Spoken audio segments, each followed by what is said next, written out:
Dr. Jamal, thank you for joining us. Bring us, please, first up to speed. What happened? Well, it's an honor and pleasure always to be on your show. And actually, I'll try to be as much objective as possible. What happened was an ambush prepared by the Lebanese forces for unarmed demonstrators who were protesting against a judge for mishandling, or that's from their perspective, for mishandling the investigations in the explosion of the port of Beirut. And these snipers were already positioned beforehand on the rooftops of neighboring buildings, and the demonstrators were ambushed in the middle of a scene. Actually, we need to know that the area where these people were ambushed is near the Justice Palace, which is very close to the headquarters of the General Security on one hand, and to the military hospital on the other hand. So this means that it's an ideal, let's say, or fully fledged security zone.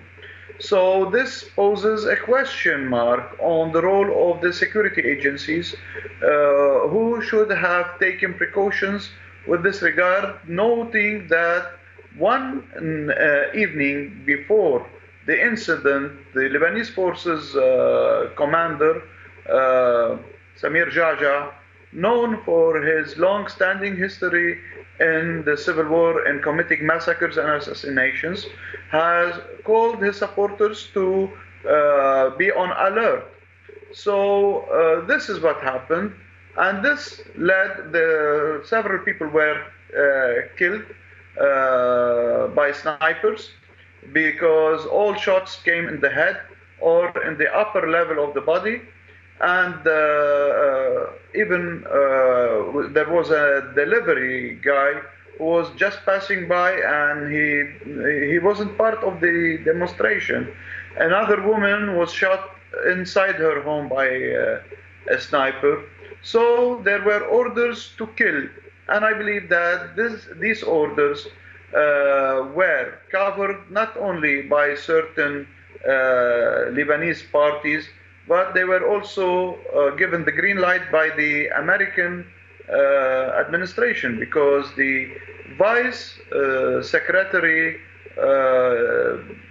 of State was on a visit to Lebanon, and this came like a few days after what happened in Iraq, the forged elections that produced the results that most people are protesting against now, which are in favor of the United States allies.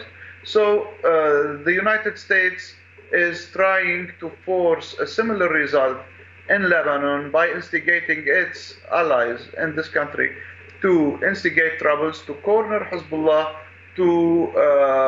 and his allies, to, let's say, direct a sort of total war, total confrontation on the security level, the way we saw, to drag him into a local civil war, on the judicial level with this investigation, noting that we have precedents with bad judiciary in the past 2 decades, especially with the issue of investigating the assassination of Rafiq Hariri, and of course all sorts of manipulations by the United States. So the United States are trying to drive a similar scenario in Lebanon by cornering its allies.